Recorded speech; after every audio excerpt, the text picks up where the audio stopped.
بسم اللہ الرحمن الرحیم۔ معزز ناظرین السلام علیکم۔ ظالم تاجر کا انجام۔ میں کروڑوں روپے کا کاروبار کرتا تھا۔ کراچی شہر میں کپڑے کی سب سے بڑی مارکیٹ کا مالک تھا۔ میری 9 دکانیں تھیں اور 9 کی 9 دکانوں میں کروڑوں روپے کا کپڑا پڑا تھا۔ میں نے اپنی مارکیٹ کے اوپر ہی گودام بنا رکھا تھا جس میں کپڑا سٹور کرتا تھا۔ مجھے اللہ تعالیٰ نے بہت نواز رکھا تھا، میں دل کا بھی اتنا ہی سخی تھا۔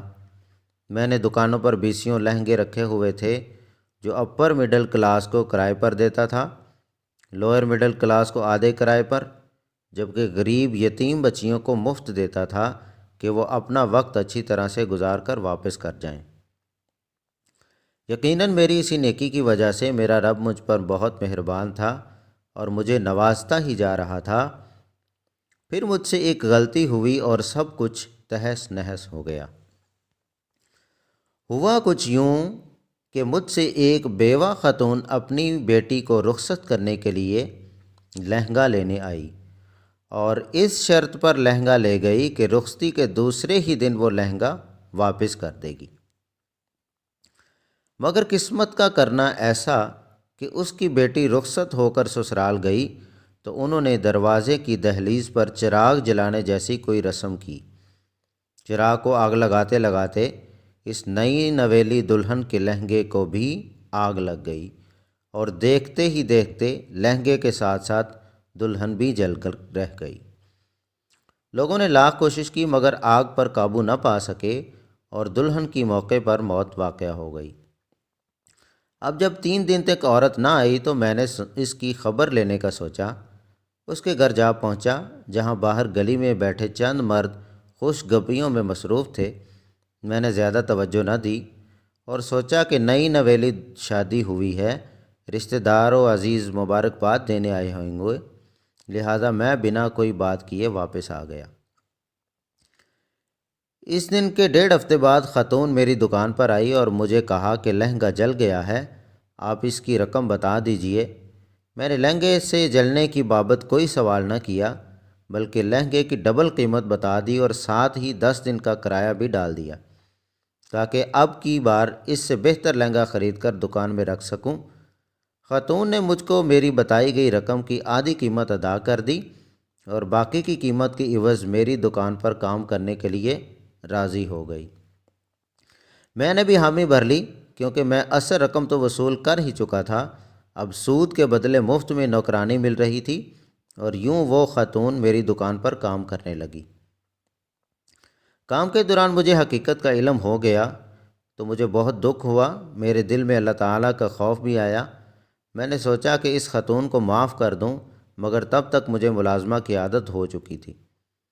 میری آمد سے قبل وہ میری مارکیٹ کی صفائی کر چکی ہوتی تھی، میری ضرورت کی ہر چیز ٹیبل پر رکھ کر میری آمد کا انتظار کر رہی ہوتی تھی تاکہ مجھ سے اجازت سے لے کر جا سکے۔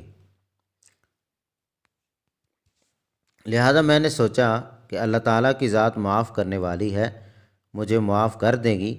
میں نے خاتون کو قرض نہ بخشا جو در حقیقت میں کب کا وصول کر چکا تھا، بلکہ جب مجھے پتہ چلا خاتون کے پاس کوئی سہارا نہیں تو میں اسے نہ صرف گالم گلوچ کرنے لگا بلکہ کئی بار اس پر ہاتھ بھی اٹھا دیا۔ وہ چپ چاپ میرا تشدد تک سہ جاتی تھی۔ خیر وقت گزرتا گیا، خاتون کا قرض اترتا گیا اور ایک دن آیا کہ وہ قرض کی رقم سے آزاد ہو گئی۔ میں نے اس کو تنخواہ پر کام کرنے کا کہا مگر اس نے انکار کر دیا اور چلی گئی۔ جس دن خاتون کا قرض پورا ہوا اس سے ٹھیک ہفتہ بعد میری مارکیٹ میں آگ لگ گئی اور میں لمحوں میں آسمان کی بلندیوں سے زمین پر آ گرا۔ میں مقروض ہو گیا بلکہ دیوالیہ ہو گیا۔ میں نے مارکیٹ والی زمین بیچ کر لوگوں کو قرض دیا اور باقی پیسوں سے چھوٹی سی دکان بنا لی مگر اب کی بار میری دکان نہ چلی اور میں نے بیچ دی۔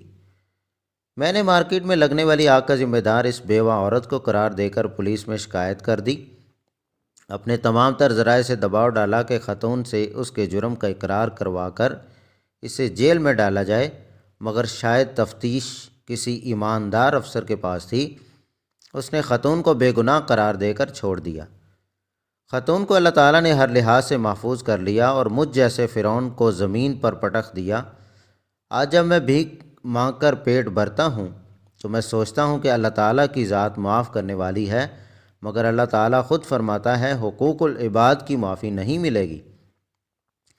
میں نے یہ بات آزما لی ہے، آپ میں سے اگر کوئی آزمانا چاہتا ہے تو بے شک حقوق العباد ادا نہ کرے، اور اگر کوئی خوف خدا دل میں رکھنے کا کہتا ہے تو اسے چاہیے کہ کسی پر ظلم نہ کرے، کسی کا حق نہ کھائے، کیونکہ کمزور بس انسان ہے، اللہ تعالیٰ کی ذات نہیں، وہ قادر ہے ہر چیز پر۔